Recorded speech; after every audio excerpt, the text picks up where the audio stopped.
Thank you very much. I had a very good telephone conversation, extremely good, with Senator Schumer a little while ago. We're working on various elements of the deal, and the Democrats are very much wanting something to happen, and the Republicans likewise are very much wanting something to happen. And I think it will. I spoke at length with Mitch McConnell, and there's tremendous spirit to get something done, so we'll see what happens. But my conversation was very good with Senator Schumer. I thank you all for joining us, and I'd like to begin by providing an update on what we are doing to minimize the impact of the Chinese virus on our nation's students. With many schools closed due to the virus, the Department of Education will not enforce standardized testing requirements, very importantly, for students in elementary through high school for the current year.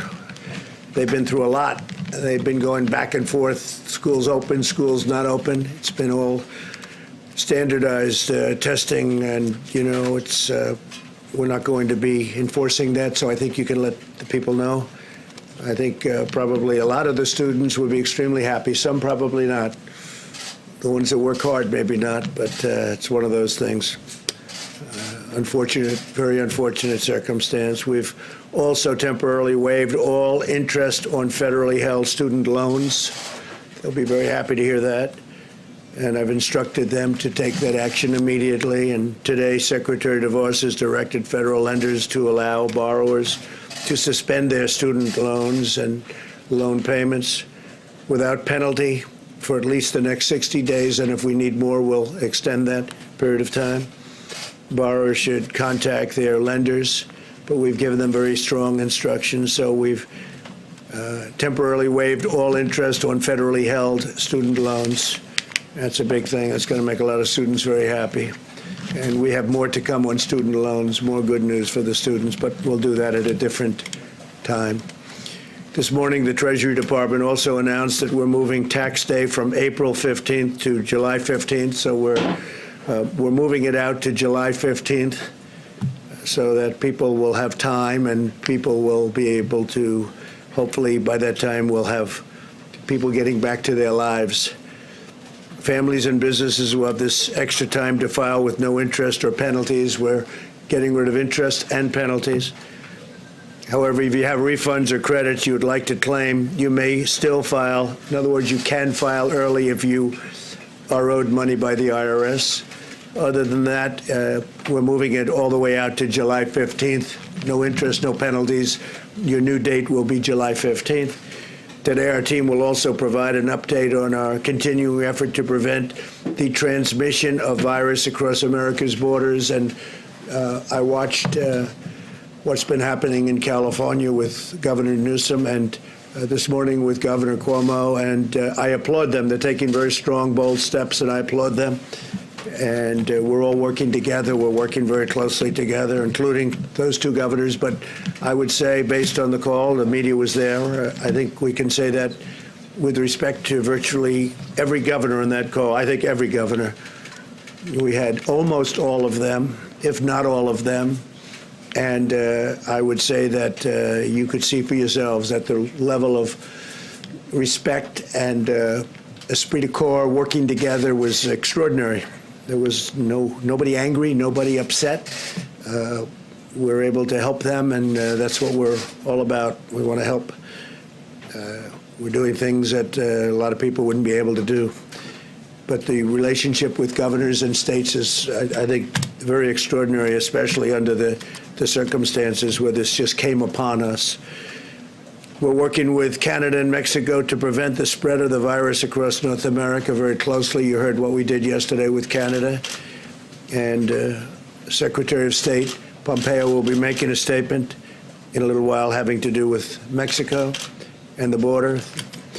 And Chad Wolf will likewise be making a statement. There's a joint comprehensive effort in collaboration with our neighbors. The measure and all of those measures that we're putting in place will protect the health of all three nations and reduce the incentive for a mass global migration that would badly deplete the healthcare resources needed for our people. And so we are working very closely with Mexico, very, very closely with Canada. The relationship's never been better. We're all working for toward the same goal. Our nation's top healthcare officials are extremely concerned about the grave public health consequences of mass, uncontrolled cross-border movement. And that would be mostly, and even beyond, but mostly during this global pandemic. Every week, our border agents encounter thousands of unscreened, unvetted, and unauthorized entries from dozens of countries, and we've had this problem for decades. For decades, you know the story, but now it's with the national emergencies and all of the other things that we've declared, we can actually do something about it. We're taking a very strong hold of that. And we have before, but this is now at a level that nobody's ever approached. In normal times, these massive flows place a vast burden on our healthcare system. But during a global pandemic, they threaten to create a perfect storm that would spread the infection to our border agents, migrants, and to the public at large. Left unchecked, this would cripple our immigration system, overwhelm our healthcare system, and severely damage our national security. We're not going to let that happen. So we have a lot of information, and they'll be discussing that in a moment.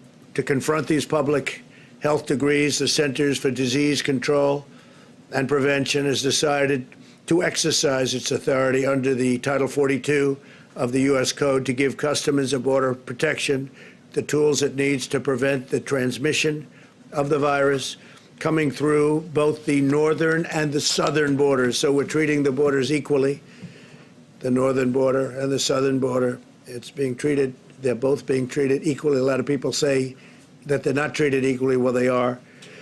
As we did with Canada, we're also working with Mexico to implement new rules at our ports of entry to suspend non-essential travel. These new rules and procedures will not impede lawful trade and commerce. Furthermore, Mexico is taking action to secure our own southern border and suspend air travel from Europe. So we're coordinating very closely with the air travel going to Mexico and then trying to come into the United States. The actions we're taking together with our North American partners will save countless lives. At the conclusion of my remarks, Secretary Azar, Secretary Pompeo, Secretary Wolf, we're going to be also taking some questions with Tony and Deborah, who you've gotten to know very well. But they'll be discussing certain things, and I think you'll find them of great interest. We're going to be providing tremendous amounts of detail over the coming days, but a lot of it will be provided right now if you'd like to find out about it.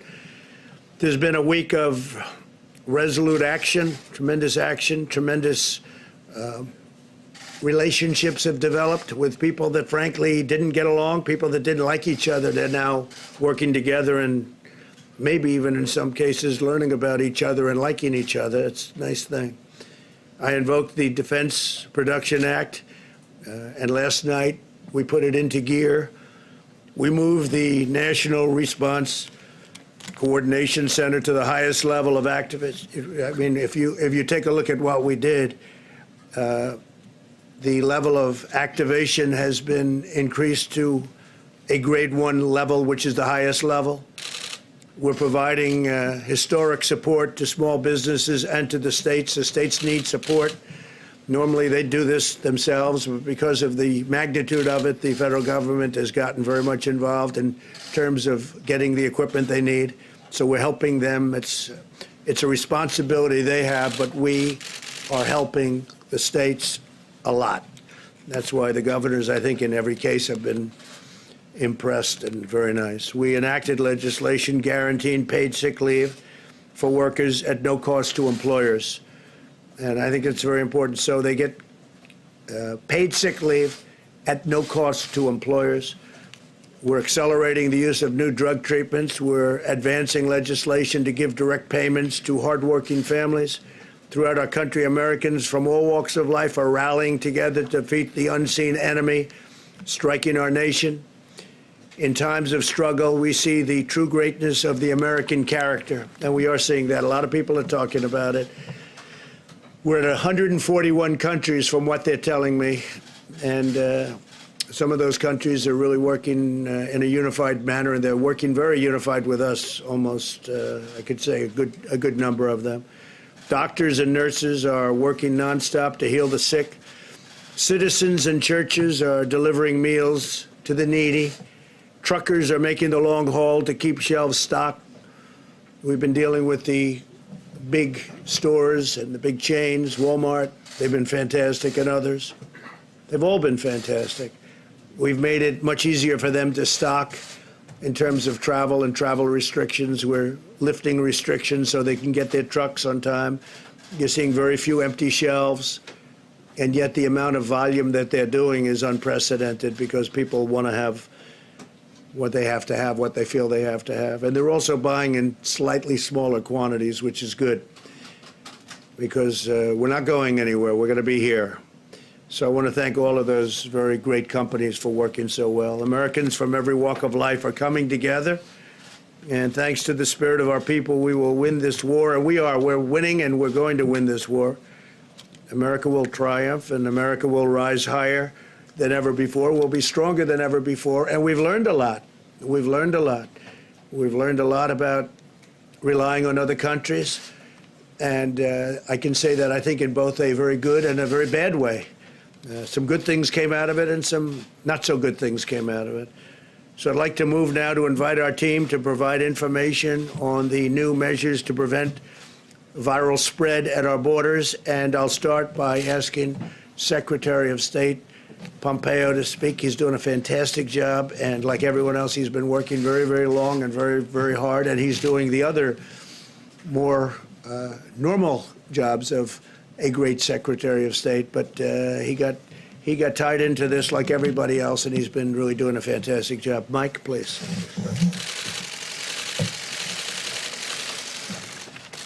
Thank you, Mr. President. Before I address the efforts that we've been engaged in to push back against the Chinese virus, I want to assure the American people that, as President Trump just said, your State Department, your entire national security team is staying focused on the other diplomatic challenges around the world. Those include reducing risk to America from Afghanistan, holding the Iranian regime accountable for its malign activity, and our counterterrorism efforts against ISIS remain a priority for our team. Our number one priority across those mission sets remains the protection of the American people. The President and our team are very focused on it. I'll take this moment, too, to thank my team, State Department team, who is working long hours all around the world to take care of Americans who are stuck at places around the world. I'll talk about that more in just a minute.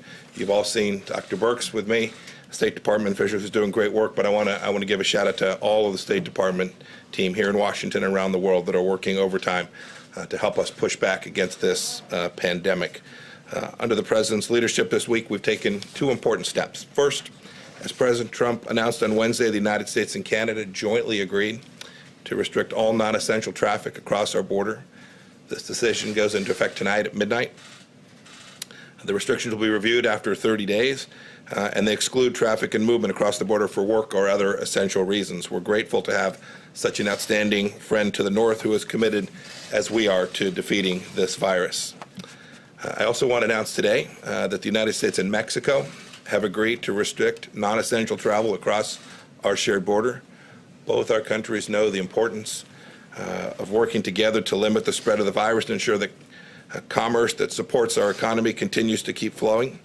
Here, too, the United States is glad to have a friend who's working side by side us in the fight. Secretary Wolf will talk a little bit more about the details of how we're working alongside our partner in Mexico to keep our southern border safe and secure as well. On another note, yesterday the State Department issued a Level 4 global travel advisory. This means that all international travel from U.S. citizens should be avoided. In countries where commercial departure options remain available, U.S. citizens who reside in the United States should arrange for immediate return to the United States unless they're prepared to remain abroad for an extended time. If you choose to travel internationally, your travel plans may well be severely disrupted. And finally, I want to talk about the disinformation that people are seeing, both on Twitter and around the world, some of it coming from government, some of it coming from other individuals. Just urge everyone, as they're seeing information that at one time suggested somehow this virus emanated from the United States Army, this information about lockdowns that are taking place. Every American, indeed, people all around the world should ensure that where they turn to for information is a reliable source and not a bad actor trying to create and flow information that they know is wrong. This is a tough fight. The American people are tougher. Our diplomatic teams are working around the clock to help them keep safe both home and abroad. And we're showing once again the global leadership that America has always delivered. And it's been great to see countries around the world rally behind what President Trump and our team are doing. Thank you. Thank you, Mike. Thank you very much. And we'll take questions right after this. Chad Wolf, please. Right behind you. Well, let me start off by thanking the President and the Vice President for their continued leadership and commitment for protecting the American people during this crisis. Early on, the President, again, took unprecedented actions to restrict travel from areas affected with the coronavirus. And to date, DHS has screened over 200,000 individuals coming back from those affected countries. This has been an immense undertaking, but one that the men and women of DHS have successfully accomplished. Today's announcement is yet another example of the extraordinary steps the administration is taking to ensure the safety of the American public. Before I comment on the CDC order that I'm sure Secretary Azar will later elaborate on, let me first address the progress as Secretary Pompeo and others have made with our Canadian and Mexican partners regarding cross-border travel. As we continue to evaluate common sense measures that reduce risk and prevent further spread, it only makes sense that we have looked at the measures that our neighbors to the north and south are undertaking. And so we've been working closely with those partners since the earliest days of this virus and the outbreak. And again, as the President said earlier this week, and Secretary Pompeo, we've reached an agreement with both Canada and Mexico to limit non-essential travel across our land borders. Let me be clear that neither of these agreements with Canada or Mexico applies to lawful trade or commerce. Essential commercial activities will not be impacted. We will continue to maintain a strong and secure economic supply chain across our borders. A few examples of essential travel include, but certainly are not limited to, individuals traveling for medical purposes, to attend educational institutions, for emergency response, public health services, and individuals engaged in lawful cross-border trade. As the Secretary said, the agreements with both Canada and Mexico will go into effect on Saturday, March 21st. Furthermore, we're also working collaboratively with Canada and Mexico to take decisive joint action regarding individuals seeking entry between our ports of entry. The CDC order directs the department to suspend the introduction of all individuals seeking to enter the U.S. without proper travel documentation. That's for both the northern and southern border. The CDC director has determined that the introduction and spread of the coronavirus in the department's border patrol stations and detention facilities presents a serious danger to migrants, our frontline agents and officers, and the American people. So it's important to note that the department currently apprehends foreign nationals from over 120 different countries around the world, the vast majority of those having coronavirus cases. Many of these individuals arrive with little or no identity, travel, or medical documentation, making public health risk determinations all but impossible. It's also important to note that the outbreak on our southern border would likely increase the strain on health systems in our border communities, taking away important and life-saving resources from American citizens. Tonight, again at midnight, we will execute the CDC order by immediately returning individuals arriving without documentation to Canada, Mexico, as well as a number of other countries without delay. And so, again, CBP is positioned to execute these measures as we continue to keep our borders secure and safe. Before I conclude, let me just wrap up by thanking the brave men and women of DHS, specifically CBP, and across the government for the work that they do day in and day out to keep the American people safe from the coronavirus. The department has a number of frontline officers that have tested positive, as well as others who are self-quarantining, and that I am doing everything that I can to protect these patriots as they continue to defend our homeland during this crisis. Thank you. Thank you very much, David. Thank you. Yes, Secretary. Today's announcement is just the latest in a long line of bold, decisive actions the President has taken to protect Americans from the coronavirus spreading across our borders. In January, within 2 weeks of China's notifying WHO about the virus, and with only 45 cases in China, we began screening travelers from Wuhan. Then, over time, as the outbreak evolved, the President restricted travel from China, Iran, and Europe. Our health experts say that these measures have been truly effective at slowing the virus's spread to our shores. Just think about this. Italy and the United States both saw their first travel-related case of coronavirus around the exact same time, the last week of January. And yet we have had precious time to continue our work around vaccines, therapeutics, and other preparations, while Italy has tragically been overwhelmed with critical patients for several weeks now. The President today is taking action to slow the spread of infectious disease via our border. Under Section 362 of the Public Health Service Act, the CDC is suspending the entry of certain persons into the United States because of the public health threat that their entry into the United States represents. This order applies to persons coming from Mexico and Canada who are seeking to enter the country illegally and who would normally be held in a congregate setting like a Customs and Border Protection station. It does not apply to U.S. citizens or lawful permanent residents. During this pandemic, a number of health challenges arise when illegal immigrants arrive at our northern and southern borders and are taken into immigration custody. We're talking about significant numbers of illegal immigrants. From this past October through February, DHS has processed more than 21,000 inadmissible aliens at the northern border and more than 151,000 inadmissible aliens at the southern border. CBP facilities were never designed to hold large numbers of people and to protect agents and migrants from infection during a pandemic, nor to treat them for a novel virus if large numbers are infected. When held at border facilities, these migrants risk spreading the virus to other migrants, to CBP agents and border healthcare workers, and even the United States population as a whole. In such circumstances, the kind of social distancing measures the CDC and the President have recommended are simply not possible. On top of that, any resources that we are using to reduce the risk of infection among CBP agents, healthcare workers, and migrants in these facilities are drawing on an American healthcare system that is already fighting the coronavirus pandemic. That's why the President and his administration are taking these important steps to keep Americans and our immigration system safe from these health risks as part of our whole-of-government approach to combating the coronavirus. Thank you, Mr. President, for the work that you've been doing throughout this crisis to slow the spread of the coronavirus and to keep our country safe. Thank you very much. Thank you. Tony or Deb, please. Thank you, Mr. President. So we continue to review the data very carefully from around the globe, as I know many of you are. We continue to see signs that, again, individuals under 20, 19 and under may have severe disease, but majority and all have recovered to date. We still see that same trend.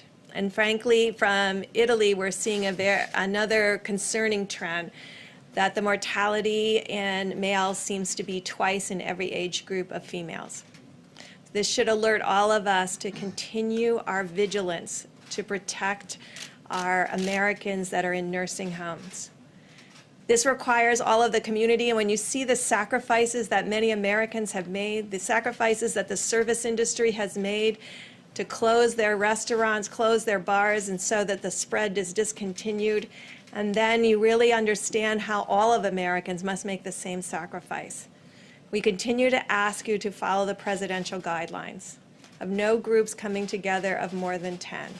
That if anyone in the household is sick, that everyone quarantines in the household together, and that we continue to focus on those who have the most vulnerability to this illness. Now, to the moms and dads out there that have children with immunodeficiencies or other medical conditions, We don't know the level of risk, and I know you will also protect them in the same way. There just is not enough numbers at this time to really tell them if they're at additional risk or not in the same way that adults are. I don't have any new data. I can see the look on your face of saying, is she seeing something new? I don't have any new data, but I think it's important for us to be as honest with the American people as we can. And when we don't have data, be very clear that we don't know.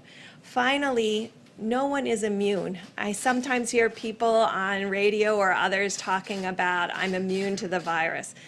We don't know if the contagion levels are different in age groups, but we know it's highly contagious to everyone. Do not interpret mild or moderate disease as lack of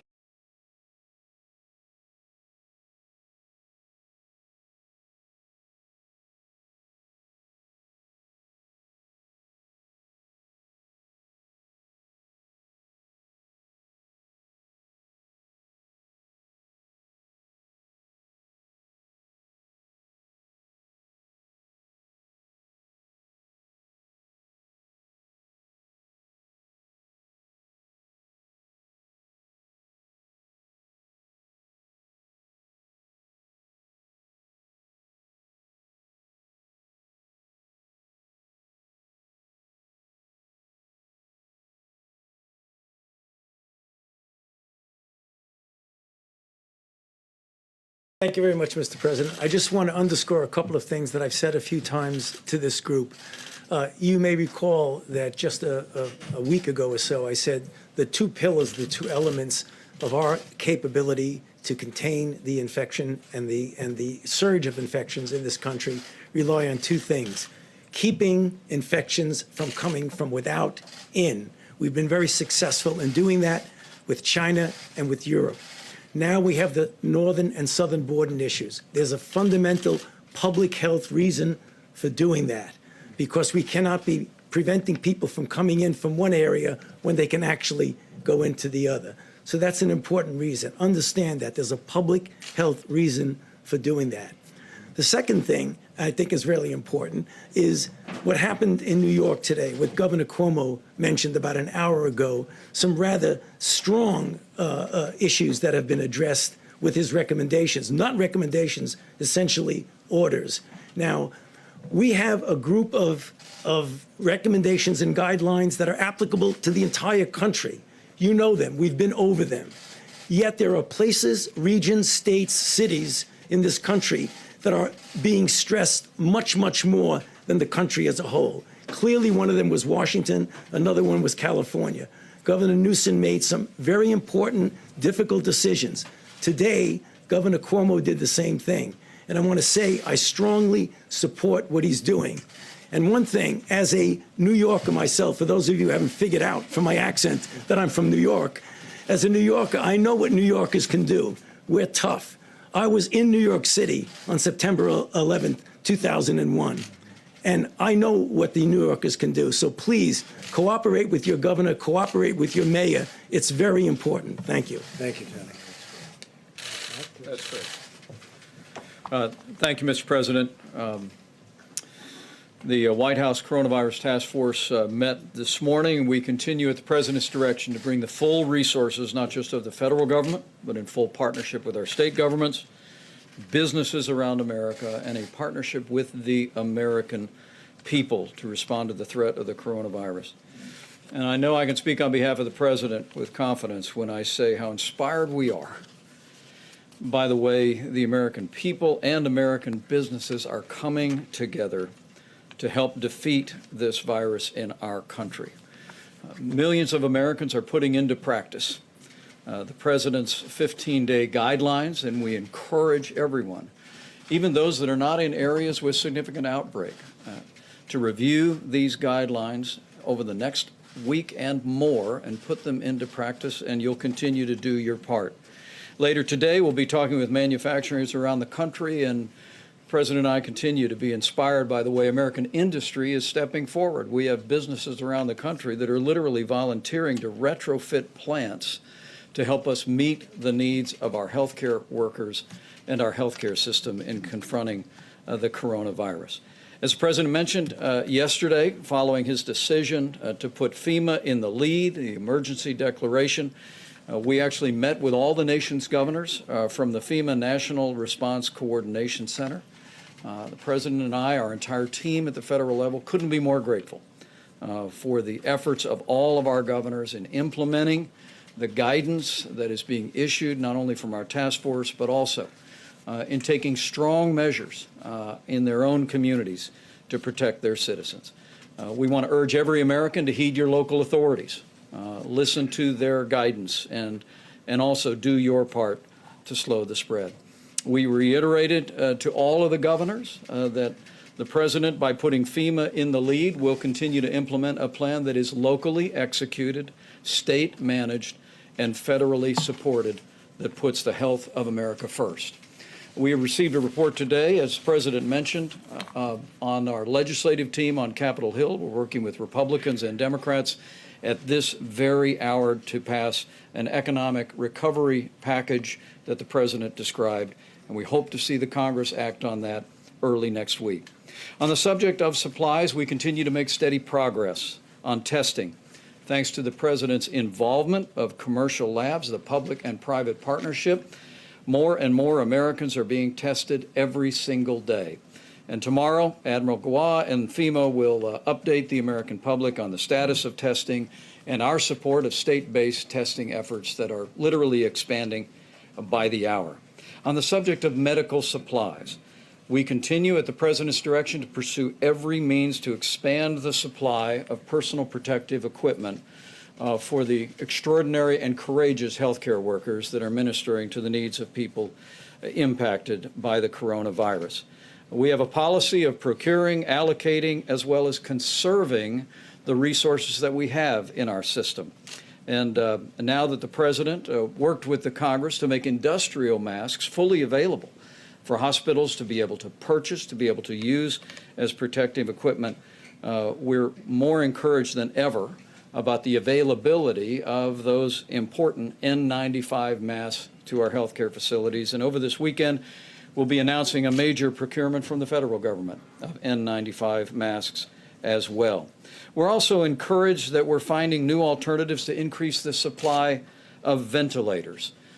We've mentioned that we have a federal stockpile, some 20,000 ventilators on standby, but that doesn't count the tens of thousands of ventilators that are in our healthcare system around the country. But the President has challenged us to work to free up other ventilators from other sources around the country. And there are two different ways that we're doing that. Number one, in our recent discussion with anesthesiologists, we've literally identified tens of thousands of existing ventilators that can be retrofitted and converted to be ventilators for people struggling with the coronavirus. But also, on the President's behalf, on behalf of all of our task force, we want to continue to urge every American and every American hospital and healthcare facility to postpone any elective medical procedures. This will free up bed space, free up hospital capacity for people that are struggling with the coronavirus, and it'll also free up equipment that our healthcare workers need. It is inspiring that we continue to receive reports that businesses around America are donating N95 masks to their local hospitals. Businesses large and small are donating hundreds, in some cases millions of N95 masks. And I know how grateful the President is, and we all are. And let me close by saying, as all of our experts have said many times, while the threat of serious illness to the average American from the coronavirus remains low, every American can do your part to reduce the burden on your health, on your family, the burden on our healthcare system, and especially the threat to the most vulnerable among us by putting into practice the President's 15 days to slow the spread. And as the President said at the outset of his remarks, I know that millions of Americans are doing that just now, and the greatness of the American character is shining forth. Thank you, Mike. Thank you very much. Okay, thank you. Go ahead. You Caitlin. had a call with Senator Schumer. He says you've now agreed to invoke the Defense Production Act to actually make those medical supplies that hospitals say are in severe shortage. So two questions. Is that what you're doing now? It is. I did it yesterday. We invoked it I think the day before we signed it, the evening of the day before, and invoked it yesterday. We have a lot of people working very hard to do ventilators and various other things, So yes. you're using it now to tell businesses We are they need to using make it. ventilators, masks, We are respirators? for certain things that we need, Okay. including some of the very important emergency. I would say ventilators, probably more masks to a large extent. We have millions of masks which are coming and which will be distributed to the states. The states are having a hard time getting them, so we're using the Act. The Act is very good for things like this. We have millions of masks that we've ordered. They will be here soon. We're having them shipped directly to states. So you said you were signing this but not invoking it. This is what you said yesterday, and that you would only do so in a worst-case scenario. So are we now at a worst-case scenario? We need, no, it's no different other than we need certain equipment that the states are unable to get by themselves. So we're invoking it to use the powers of the federal government to help the states get things that they need, like the masks, like the ventilators. Yes, Steve? Governor Cuomo has done in New York, is there any more consideration to a national lockdown to keep people in their homes? I don't think so. Essentially, you've done that in California, you've done that in New York. Those are really two hotbeds. Those are probably the two hottest of them all in terms of hotspots. I don't think so, because you go out to the Midwest, you go out to other locations, and they're watching it on television, but they don't have the same problems. They don't have, by any means, the same problem. New York, California, Miami, the governor's doing an excellent job. Governor DeSantis in Florida. We have some pretty hot spots in Florida, too.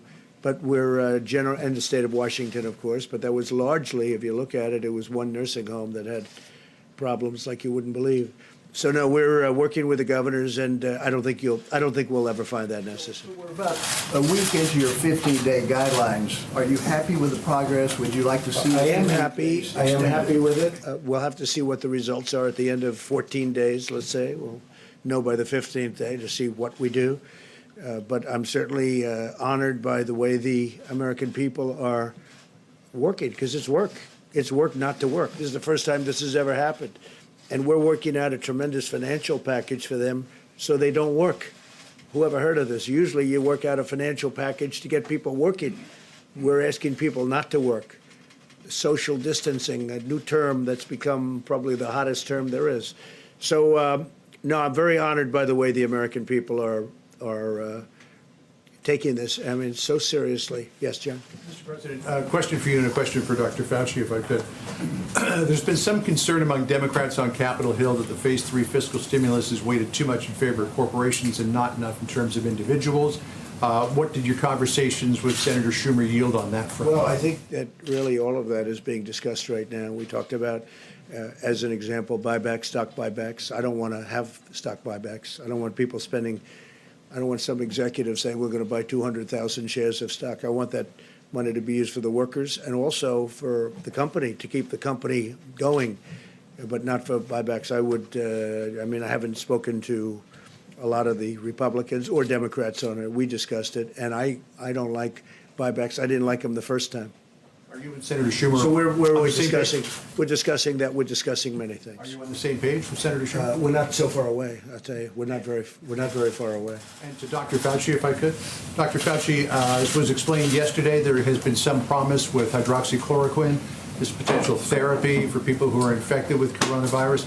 Is there any evidence to suggest that, as with malaria, it might be used as a prophylaxis against COVID-19? No, the answer is no. And the evidence that you're talking about, John, is anecdotal evidence. So as the commissioner of FDA and the president mentioned yesterday, we're trying to strike a balance between making something with a potential of an effect to the American people available at the same time that we do it under the auspices of a protocol that will give us information to determine if it's truly safe and truly effective.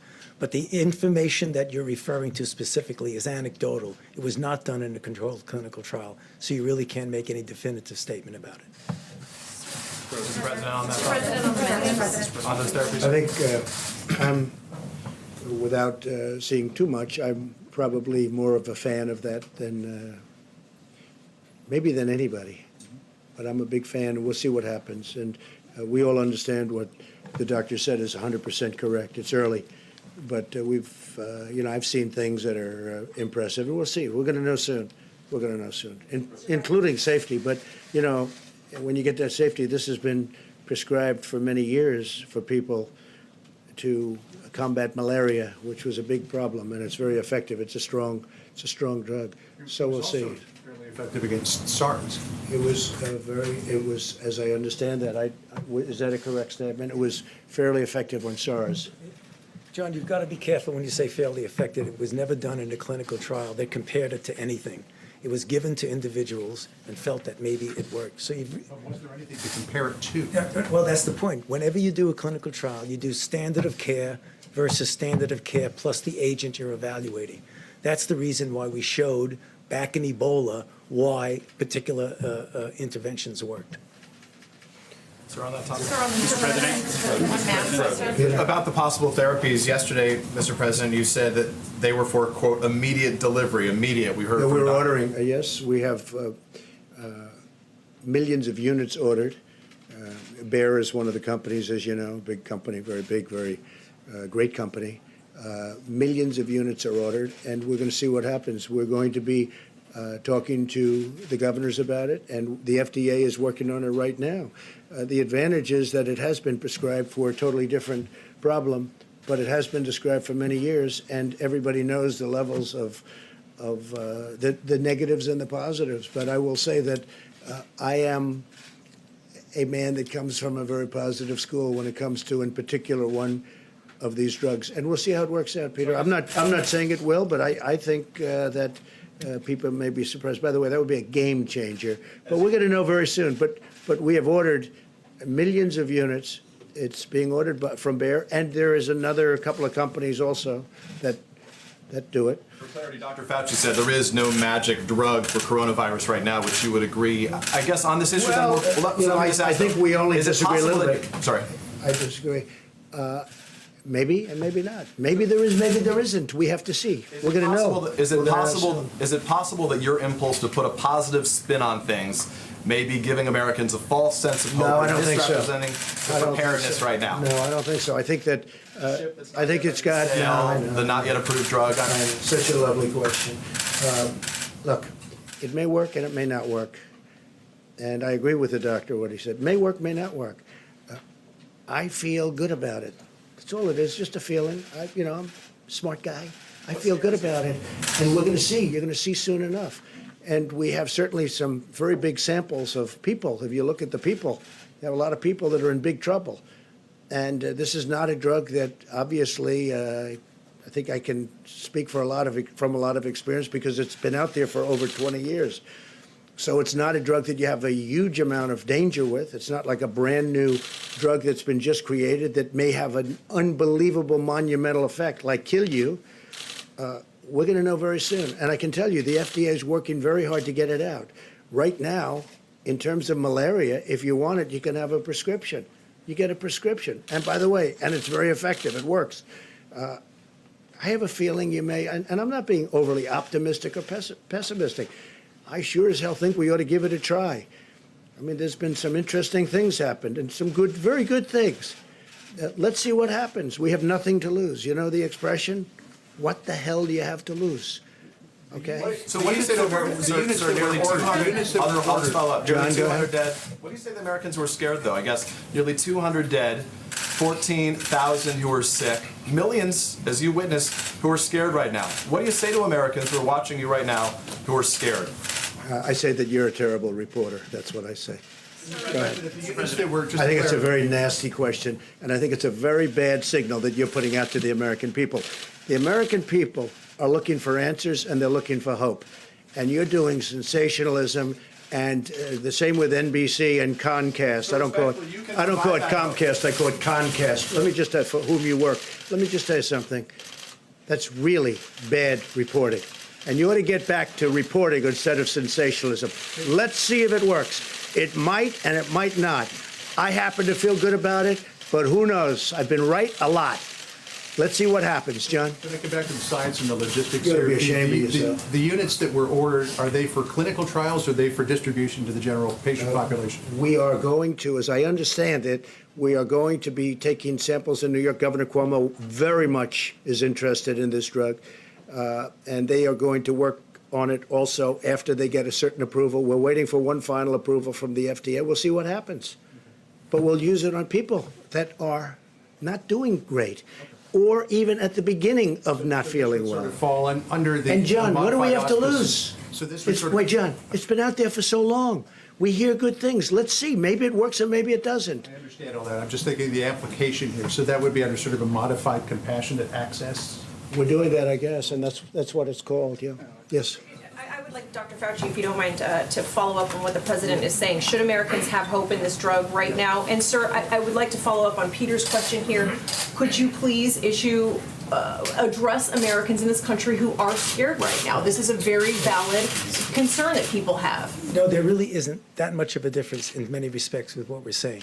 The president feels optimistic about something, his feeling about it.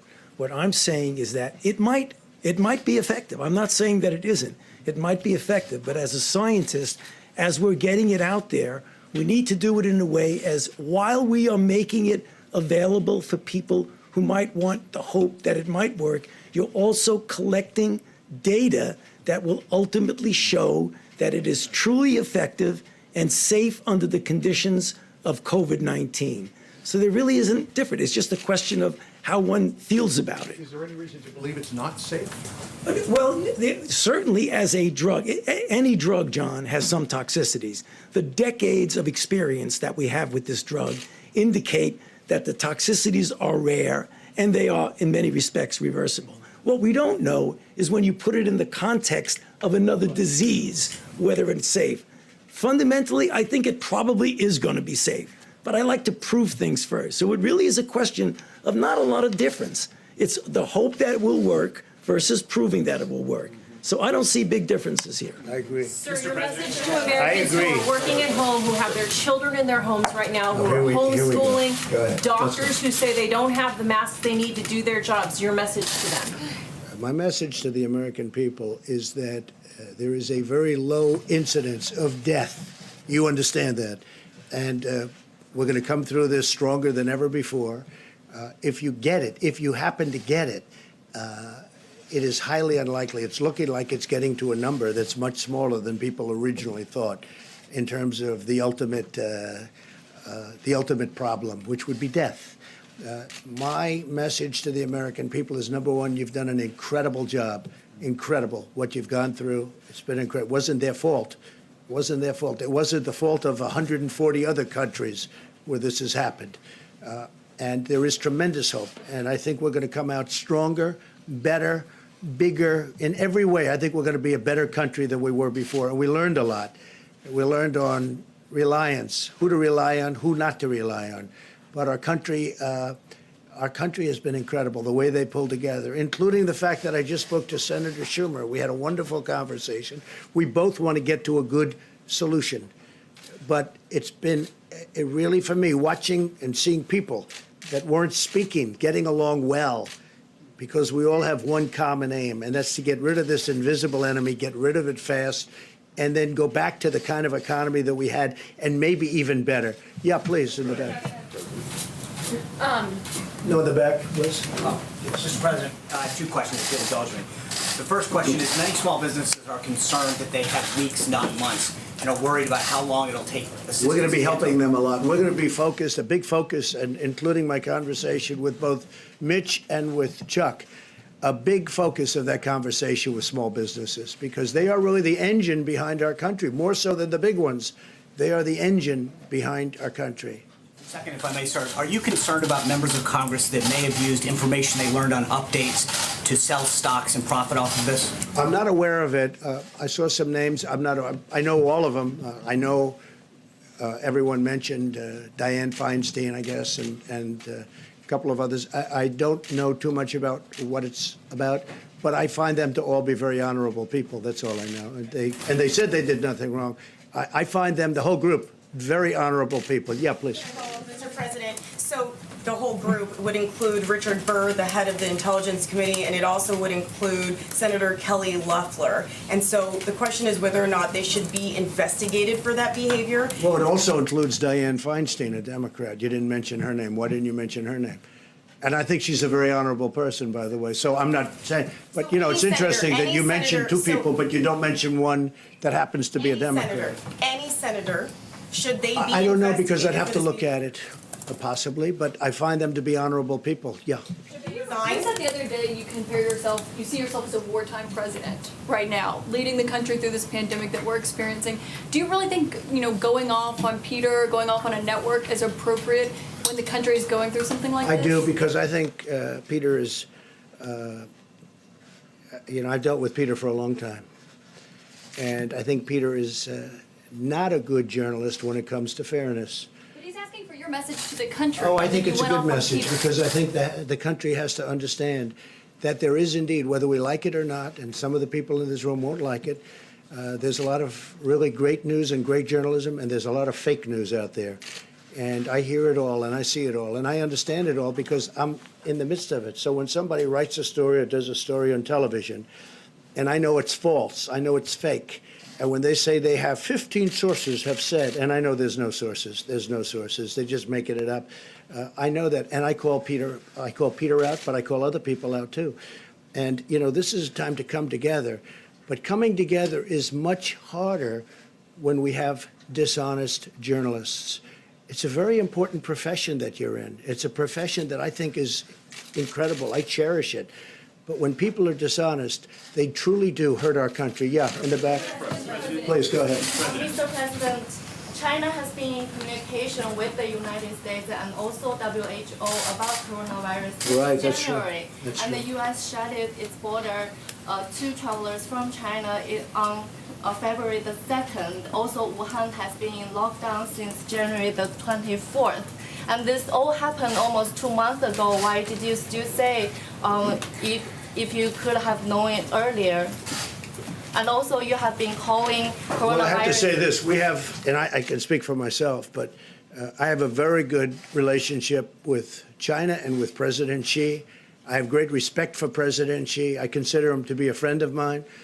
It's unfortunate that this got out of control. It came from China. It got out of control. Some people are upset. I know President Xi. He loves China. He respects the United States. And I have to say, I respect China greatly, and I respect President Xi.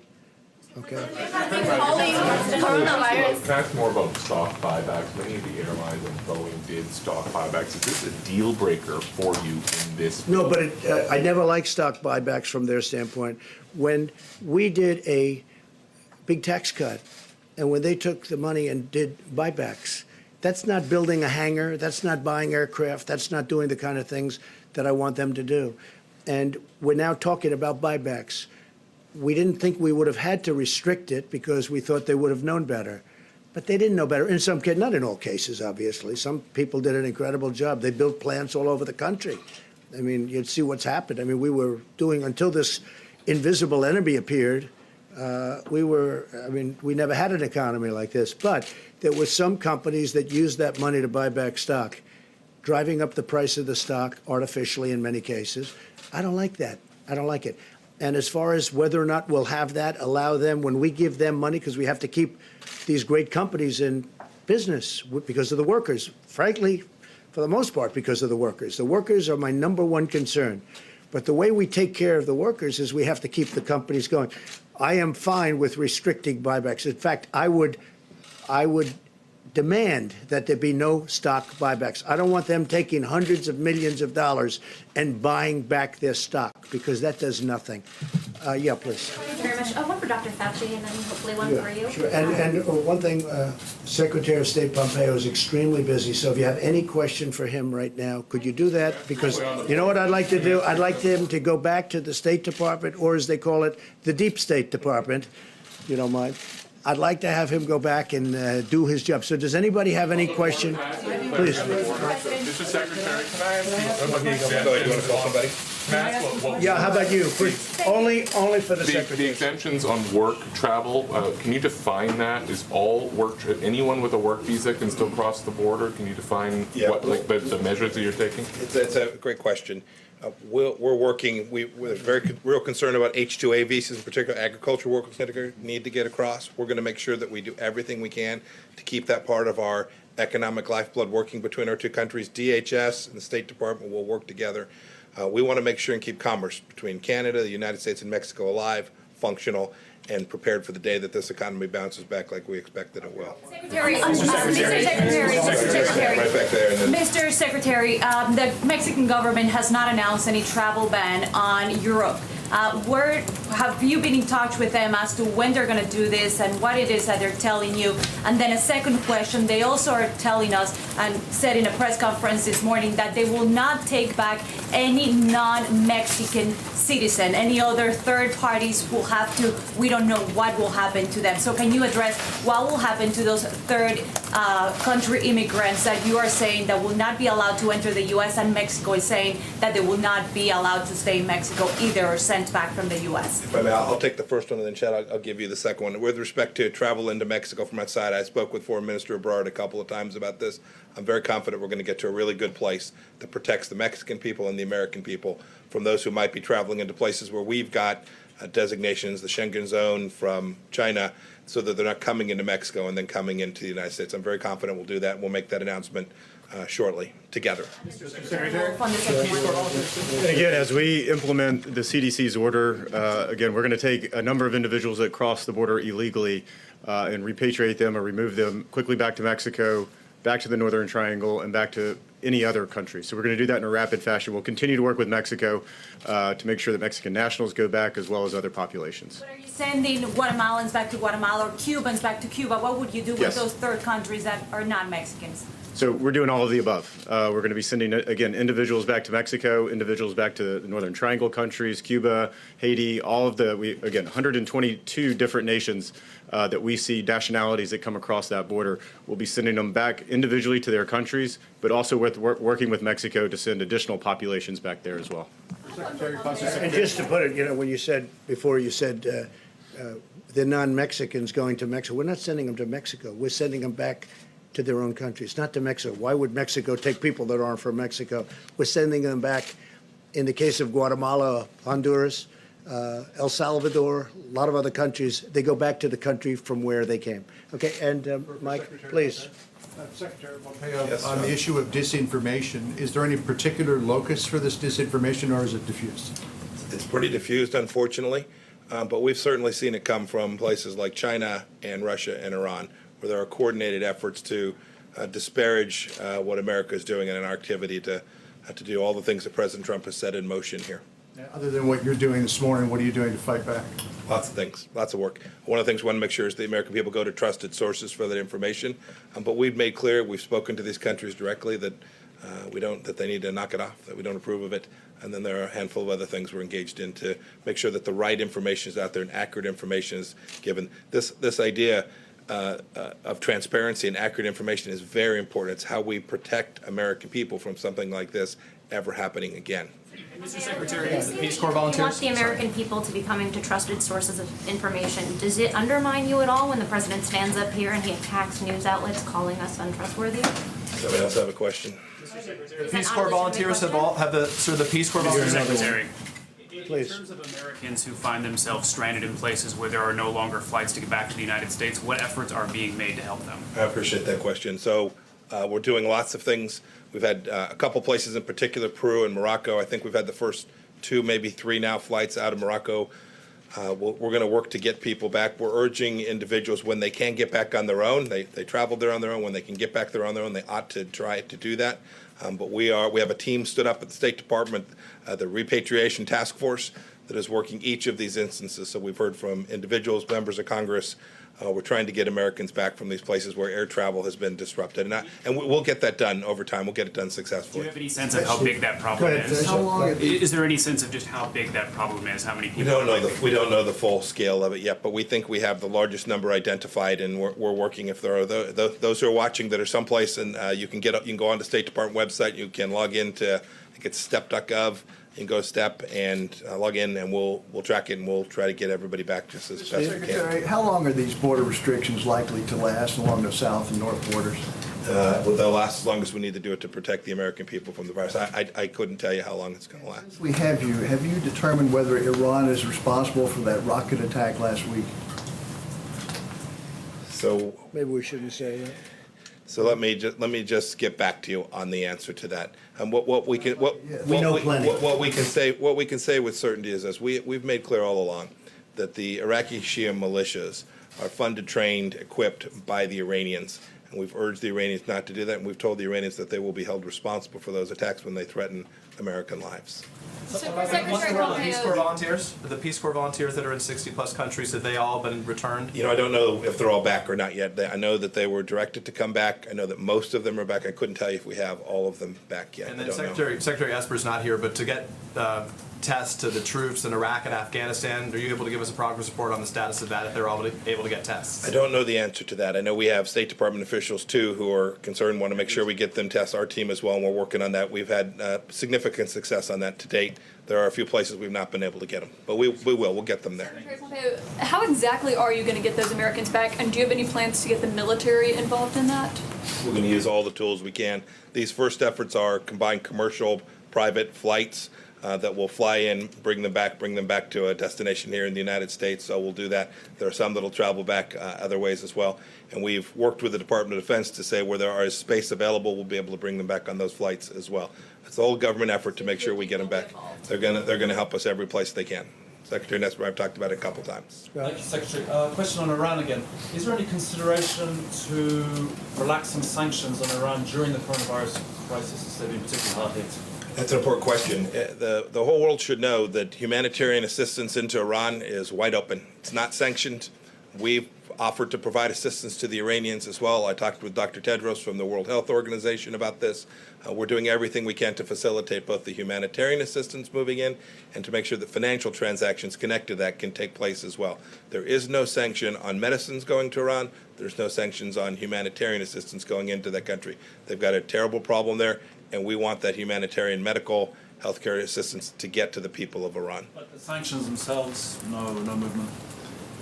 We are working to do all the things we've had in place for the first 3 years here to deliver security for the American people. They know the answer. Iran, they know the answer. Iran, the leaders, they know the answer to your question. Was it appropriate for the president to call your department the Deep State Department at a time when thousands of diplomats are working very hard around the world to combat this pandemic? I've worked with the president for 3 years now. I know how much he values the people that work on my team. I know when I was the director of the Central Intelligence Agency how much he valued the work we did.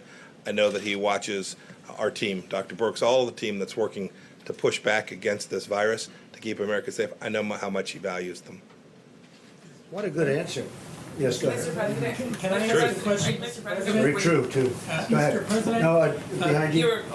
I apologize. Please, go ahead. The news, I have two questions. The first is to Secretary Pompeo. The news hours learned that the CDC picked up that there was some sort of virus happening in Wuhan, the coronavirus happening in Wuhan as early as December. When did the CDC start letting other agencies know that there was something in China happening, that this coronavirus was happening? And then when did the whole government approach start to happen? So I'll let the CDC or Dr. Fauci, you want to talk to that? Dr. Secretary Azar, please. Yeah. Yeah, so we were alerted by some discussions that Dr. Redfield, the director of the CDC, had with Chinese colleagues on January 3rd. It's since been known that there may have been cases in December, not that we were alerted in December. Then, Mr. President, the other question I have for you. Excuse me, we'll do it in a second. Let Mike. May I just have one more thing? There's been some discussion about China and what they knew and when they knew it. And I've been very critical. We need to know immediately. The world is entitled to know. The Chinese government was the first to know of this risk to the world. And that puts a special obligation to make sure that the data gets to our scientists, our professionals. This is not about retribution. This matters going forward. We're in a live exercise here to get this right. We need to make sure that even today, the data sets that are available to every country, including data sets that are available to the Chinese Communist Party, are made available to the whole world. It's an imperative to keep people safe. We talk about the absence of data sets, not being able to make judgments about what to do. This is absolutely critical. This transparency, this real-time information sharing isn't about political games or retribution. It's about keeping people safe. And so when you see a delay in information flowing from the Chinese Communist Party to the technical people who we wanted to get into China immediately to assist in this, every moment of delay connected to being able to identify this the risk vectors, creates risk to the people all around the world. And so this is why it's not about blaming someone for this. This is about moving forward to make sure that we continue to have the information we need to do our jobs. Mr. Secretary, what message do you think it sends to other countries when you have the President of the United States lashing out at reporters? I've had my frustration with reporters too. All I ask when I talk to the media is that you listen to what we say and report it accurately, and it's frustrating. It's frustrating when you see that doesn't happen. It's enormously frustrating. We have a responsibility to tell the American people the truth, and those who are reporting on what it is we're doing and saying have an equal responsibility to report accurately. What message does it send to countries when you're lashing out at reporters? Being reported, that the news media I've seen many things at the State Department be reported wildly and accurately on multiple occasions, and I have spoken to those reporters about it each and every time, and I will continue to do so. Mr. President, Senator Johnson has suggested... Well, I'd rather have, if you could finish up with the Secretary of State. I think I've worn him out, Mr. President. Well, let me Is ask everybody you both. finished, Secretary of State? Let me ask you both if that's all right. Mr. Secretary, Senator Johnson has suggested that you and the administration may be overreacting. He said, we don't shut down our economy because tens of thousands of people die on the highways. We don't shut down our economies because tens of thousands of people die from the common flu. At worst, 3.4% of Americans will die from this virus, he said. What do you say to people that have that view? That's 11 million people he's talking about. Well, I can just say the entire world is agreeing with us because they all have their choice, and everybody's doing the exact same thing. We want to shut it out, and we can do that, and we'll see what happens in 2 weeks and 3 weeks. But if we can save thousands of lives, and even millions of lives potentially, you don't know where it goes, but you could be talking about millions of lives. So if you look at the world, I mean, you have some very smart people in the world, you have some smart leaders in the world, and everybody's doing it the way we're doing it. I think we're doing a better job than hopefully most, if not all. We're doing a very effective job, but we'll know better in 14 or 15 days. But, you know, you're talking about hundreds of thousands, and maybe more than that, numbers of people. And, you know, we can bring our finances back very quickly. We can't bring the people back. Mr. President, to follow up on that, there are millions of people out there that share that view, that say, I don't really need to shut things down. I don't really need to stay away from stores. I can go to the beach. And those people making multiple actions exponentially, it's the difference between life and death. Yeah, I agree with that. But I think I'd like to have Anthony answer that, because to be honest, that's what he does. And we had a lot of very talented people telling us what they think we should do. Thank you, Mr. President. First of all, I think that's a false equivalency to compare traffic accidents with. I mean, that's totally way out. That's really a false equivalency. When you have something that is new and it's emerging, and you really can't predict totally the impact it's going to have, and you take a look at what's going on in China, and you see what's going on right now in Italy, and what's happening in New York City, I don't think with any moral conscience you could say, why don't we just let it rip and happen and let X% of the people die? I don't understand that reasoning at all. Okay, so Secretary of State will be leaving. Any other questions? Go ahead in the back, please. In the back for Mike. Thank you, Mr. President. Excuse me, I didn't call on you. Go ahead, please. Thank you, Mr. President. Two things. In New York, where cases are doubling every day, they fear that supplies are going to run out in a matter of weeks. Yesterday, Mayor Bill de Blasio called on you to mobilize the military to deliver urgent supplies. Yesterday he said, quote, "The fate of New York City rests in the hands of one man. He is a New Yorker, and right now he is betraying the city he comes from." I've personally spoken to emergency department nurses who say that they've been told not to wear N95 masks because supplies are so low.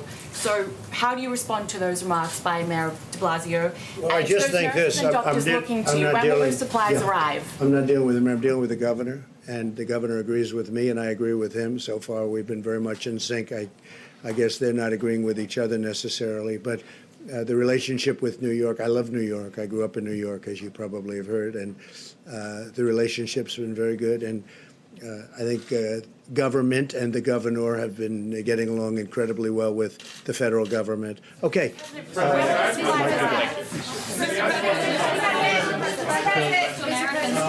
Question for Secretary Wolf, if I could. Just on illegal entries of people who are OTM, how will the turnback process work? Will they be taken to a common area and then put on a plane and sent back to northern countries or others? I mean, how would that process work? Again, it's a public health crisis. So what we're trying to do is limit the amount of contact that we have with these individuals, not putting them in Border Patrol facilities, ICE detention facilities, and the like. So it's going to be very rapid. We're going to obviously take them into custody and then send them back to a port of entry or other means. So it'll be very quickly.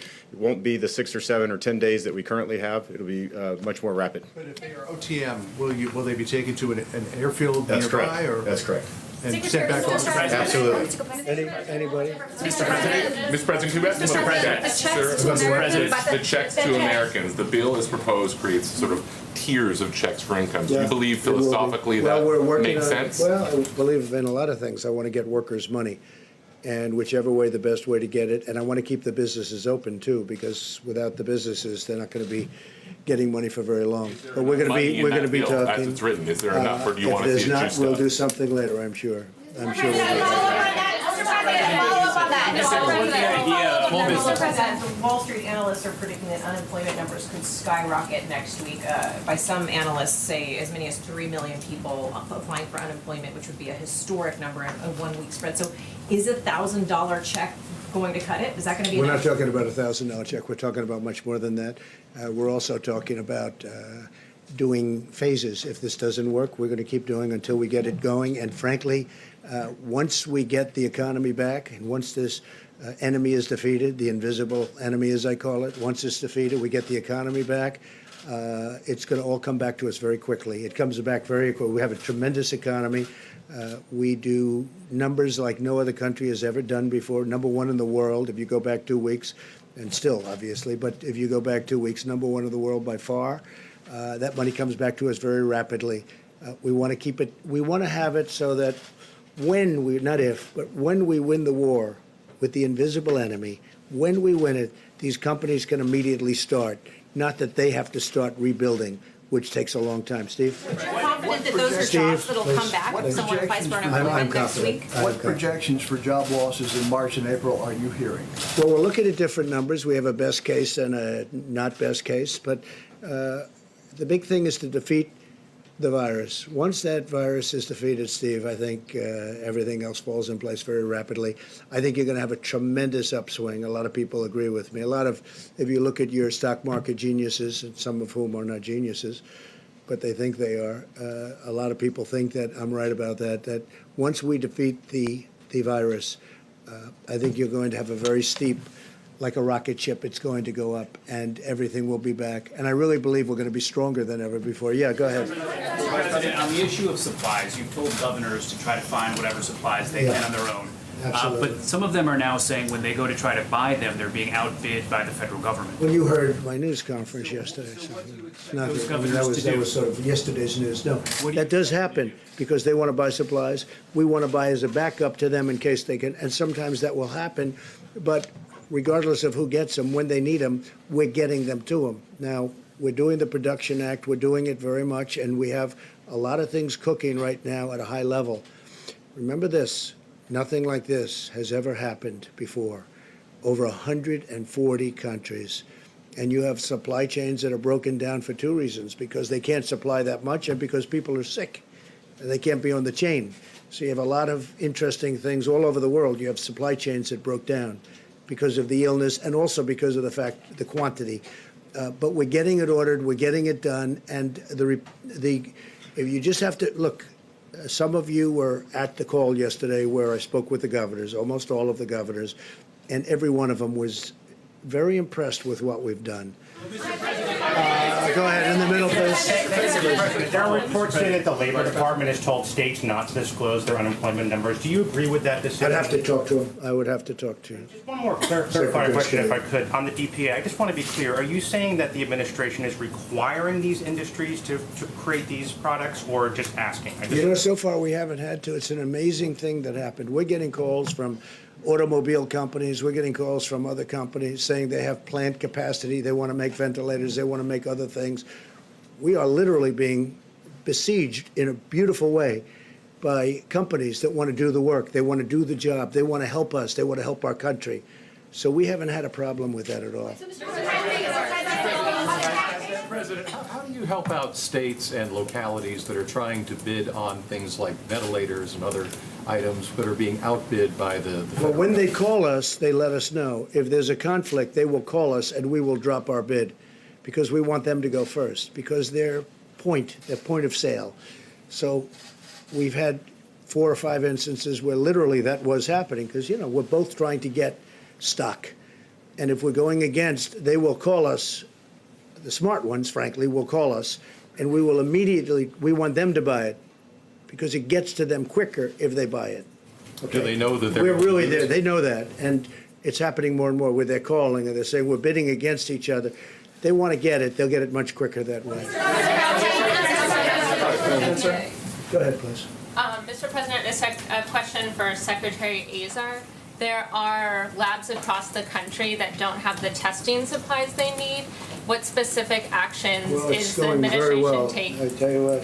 What specific actions We inherited are an being obsolete taken? deal, and we made a good thing out of it. I haven't heard that question in a while, but go ahead. Yeah, Why don't so first, we're making tremendous progress in terms of lab testing. Tens of thousands of tests are being done every single day, both through the CDC and the public health labs, as well as now through the private sector commercial labs. They're getting to scale. They have supplies. They have high throughput. We do hear anecdotally occasionally of, say, a public health lab or another one that has a concern about this supply or that supply. Through FEMA, we actually are standing up a laboratory task force to answer those questions. Usually it's that the lab people do not understand that there are actually alternative supplies in the marketplace that they are perfectly free to use. We've actually had to put out some common myths and truths about that. For instance, the other day, we were getting calls from governors saying, we don't have swabs, there are no swabs, there are no swabs. Our supply people went in the open marketplace and bought 200,000 swabs in the open market, and I just sent a letter to every governor sending them swabs. So some of it's just they aren't listening or checking with us about all the freedom, all the capacities out there. It's a complex system with 330 million Americans and all of these labs. So sometimes there's a lab that doesn't understand how much flexibility they have and how much supply there is out there. And we're working through the new FEMA Integration Center to help correct that for folks. Secretary Azar. Be happy to. How well that's working. Well, as I said, more and more tests.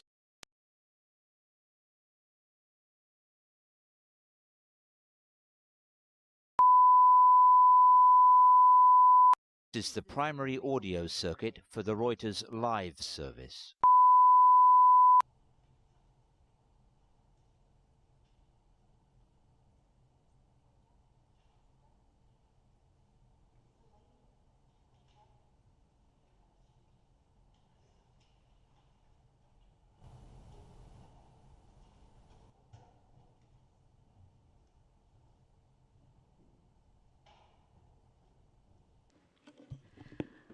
Good morning, afternoon and evening.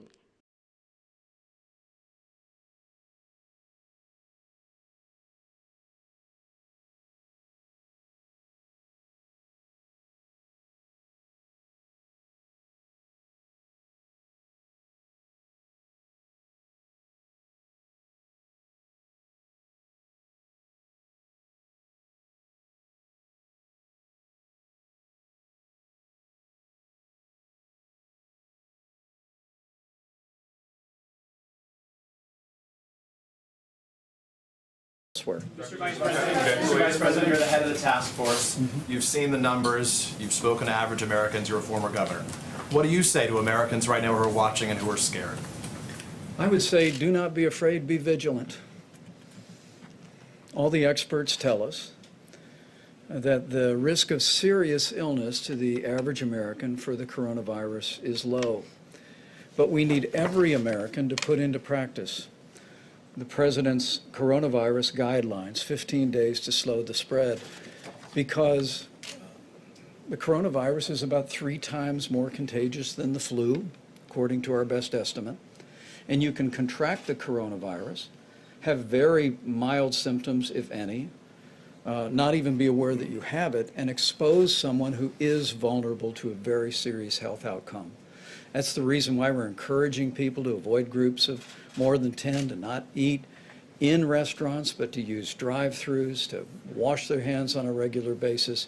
And particularly, we're going to continue, as the President has directed us, to focus on the most vulnerable population, which are seniors with serious underlying health conditions or anyone with an underlying immunodeficiency. It's those people we need to care for, but it's going to take all of us working together to make sure they're safe. Mr. Vice President, on the issue of ventilators, Mr. Vice President. Because you just said that you haven't had to require companies to up their production of medical supplies.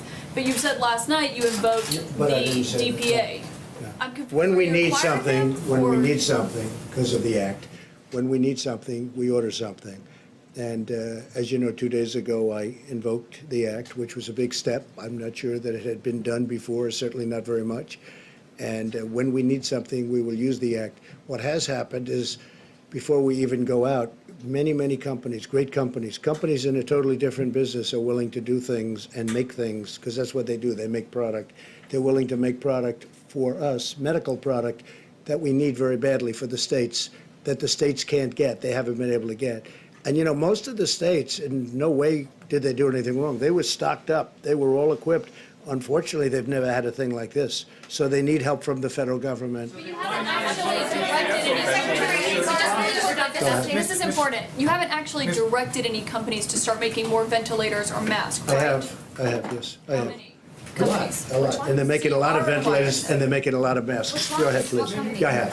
Mr. President, partially following up on that, are there automakers right now who are retooling their production facilities to make ventilators or masks? I can't say they are, but they will be very shortly, because we're working with one in particular that wants to make ventilators. They called us yesterday, and we're working on a transaction. They're going to make ventilators. They say they've done it before, which surprised me, but they can do it very easily. Secretary Azar, this is partially for you, partially for Secretary Azar. You said yesterday that you had spoken to Carnival Corporation's chairman. Yeah. Yes, and he said that he could donate some ships. No, not donate. That's not the word donate. Okay, lend. He's not giving them. He's going to let you use them. Okay. I spoke with Mickey Harrison, who's the president, chairman, CEO, and owner. And he could lend some ships to potentially be hospitals. He said to me that he was willing to, if we need ships for helping people, that Carnival would be absolutely willing to help us in Los Angeles, in New York, wherever they may be, in Miami, where they're very big. If we needed something, they would be willing to. So far, we haven't needed to, and we're bringing the big hospital ships up in California. We're working with the governor of California, as you know, with Gavin, and we haven't made a determination. We're also talking to folks who would like it in Seattle, so we're discussing where it can be most useful. We've spoken with Governor Cuomo, and we're bringing the big hospital ship up in 2 weeks, and we're going to have it in New York Harbor, someplace in New York Harbor. So my question is, one, it sounds like you haven't taken them up on it yet, but no, I have taken them up. I said if we need it, I'll let you know. Okay. That's called taking them up. And secondly, right now we don't need it. Ships have a lot of frequently contacted surfaces, and so this is where you come in, Secretary Azar, potentially Dr. Fauci. Do you have concerns about the cruise ships being used as hospitals? Well, I can tell you they're very clean, and also those surfaces, the germ, as you know, the virus, disappears over a period of time. And these ships are very clean. They've been kept very clean. They've been gone over, but the virus, as you know, if it's on a surface for a certain, they have actually charts, different kinds of surfaces, it disappears over a period of time. Why not just use hotels? What are you trying to get at? Go ahead. Well, that's what I'm asking. Why not It just use the disappears, the virus disappears when it's on surface after a certain number of days, or in some cases hours, depending on the surface it's in. Go ahead, please. Thank you. A quick follow-up. So can you name any of the companies that you've asked to start making these ventilators or face masks? I will be, but first I want to get the approval from the company, because I don't want to be doing that. Okay, well, I assume they'd like it, but I'll let you know. Okay, well, thank you. And this is for Dr. Fauci. One company that has openly stated it is General Motors. So that's one of the, did One of the government companies, but ask General Motors? I didn't speak to them about announcing it, but I'll announce it. I'm sure they wouldn't be, but we have others also. Thank you. And so for Dr. Fauci, there's new research out that the CDC has released that many of the people that 13% of the people with the coronavirus got it from someone that was asymptomatic. So my question is, does that change the way, the approach that should be taken? And do you think that's the case, or do you think that, or do you not agree with that research? The recommendations that are here applies to whether you're in physical contact with someone who could be infected with symptoms versus asymptomatic. I don't really think it changes anything. Certainly, there is some degree of asymptomatic transmissibility. It's still not quite clear exactly what that is. But when people focus on that, I think they take their eye off the real ball, which is the things you do will mitigate against getting infected, no matter whether you're near someone who is asymptomatic or not. It's the same thing. Physical separation and the care that's outlined here is going to take care of both of those things. Thank you, Mr. President. I have a question about testing. When will every American who needs a test get a test and be able to get a test? And why not have medical equipment being shipped right now to hospitals who need it? You're hearing very positive things about testing, and just so you understand, we don't want every American to go out and get a test. 350 million people. We don't want that. We want people that are that have a problem, that have a problem with they're sneezing, they're sniffling, they don't feel good, they have a temperature. There are a lot of different things. You know them better than I do. So ready? We don't need that. But what we are having is these private labs have come in. They've been really fantastic. And we also have a great system for the future. Because as I said, we inherited, meaning this administration, an obsolete, broken system that wasn't meant for anything like this. Now we have a system that you can see, because look, we're well into this and nobody's even talking about it except for you, which doesn't surprise me. There are Americans, though, who say that they have symptoms and they can't get tests. Well, okay. What do you say to the Americans who are scared that they have symptoms and they can't get tests? But we don't want everybody to go out and get a test, because there's no reason for it. Yeah. Americans who have symptoms. We'll do one more after this. Fauci, because Kevin Hassett is one of the people who is now suggesting that the real way to get to the end of this, for life to return to normal, is for every single person living in this country to be tested. That way you could see who's contagious, and you could then have people who don't have it go back to work. Is there any possibility that this country could ever get to a point where every single person could be tested, and how long would that take? Thank you for the question. I've heard that before. I don't connect the dots there. I don't see how testing everybody in the country is going to help you to implement this. This should be implemented universally, at least at this level for everyone. The things we spoke about a while ago, that you want to really ratchet it up, like Governor Newsom is doing in California, like Governor Cuomo is doing in New York, or how you put an end to this outbreak. Testing is important. It would be nice to know, and there are certain things you could do, but let's not conflate testing with the action that we have to take. Whether or not you test, do this. I'm not putting down testing as an important issue, but people seem to link them so much that if you don't have universal testing, you can't respond to the outbreak. You really can. But I do think, and that's after listening to Tony and everybody else that's an expert, I do think it's important that not everybody be tested. If you feel great, and if you have no symptoms whatsoever, it's just not a good thing to be doing. All right, Steve? A question for Dr. Fauci. Yesterday you mentioned the possibility of aerosol transmission of the virus. How likely is that to happen? The possibility of aerosol transmission always comes up when you have situations like that. It comes up with influenza. It came up with SARS, in which there was a documented one-off episode of some aerosol transmission. Aerosol means that it can stay in the air for a period of time because it's in a droplet that's very small and doesn't go down. Is it possible and that there is aerosol transmission? Yeah, it certainly is. But clearly, what we have seen in the situations where people have gotten infected from the areas that we have experienced, China, South Korea, now Europe, most of it is in a situation where people are close enough to each other that a symptomatic person will have a real droplet transmission. So I'm not ruling out the possibility that it's aerosol. But again, it's not going to substantially change doing this. Dr. Fauci, quick follow-up on the testing issue. Let me just ask this in a very simple way. What is the demand pressure on testing in this country, and are we meeting it? I get the same calls that many of you get, that someone goes into a place who has a symptom and wants to get a test, and for one reason or other, multiple, logistic, technical, what have you, they can't get it. That is a reality that is happening now. Is it the same as it was a few weeks ago? Absolutely not, because as the Secretary and others have said, right now that we have the private sector involved, the availability, not only just availability, but the implementation of the availability is getting better and better and better. Having said that, I understand and empathize with the people who rightfully are saying, I'm trying to get a test and I can't. So is that a way of saying we are not yet at a point where we are meeting the demand pressure? Well, the answer is yes, John. We are not there yet because otherwise people would be never calling up saying they can't get a test. Mr. President? Well, I just can't emphasize enough about the incredible progress that we have made on testing. All of you are reporting, and media outlets around the country are as well, that many, many more tests are being performed every day, literally by the tens of thousands.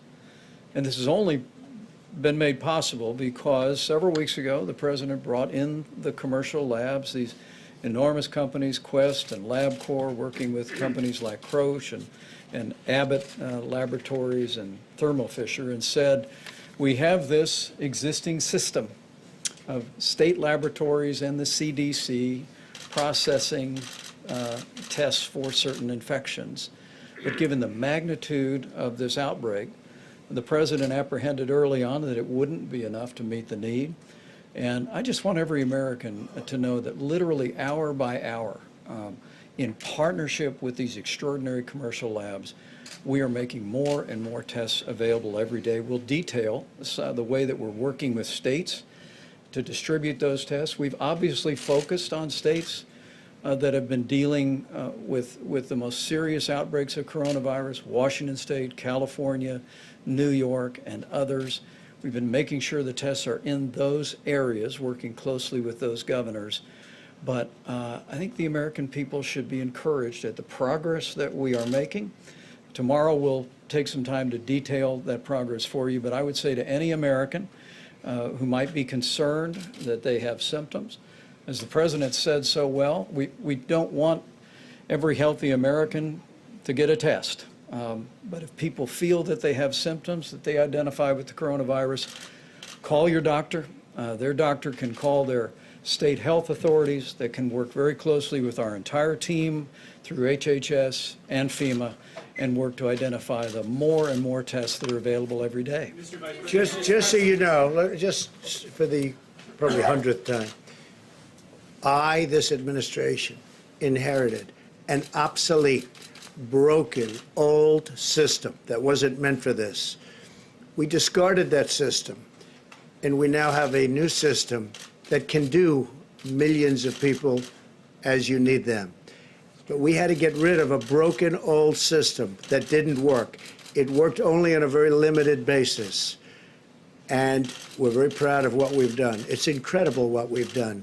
And this system will now serve for the future, for future problems. Hopefully you don't have a problem like this, but something will come up. We have now a great system, and it's almost fully in gear, but it's able to test millions of people. But we inherited a broken, old, frankly, a terrible system. We fixed it, and we've done a great job. And we haven't been given the credit that we deserve, that I can tell you. But the one that really deserves the credit are the American people, because they are doing things that nobody thought they would do. What they're doing is incredible, and we're making a lot of progress, and we'll see you folks tomorrow. Thank you very much. They say that by the end of the month, they won't have basic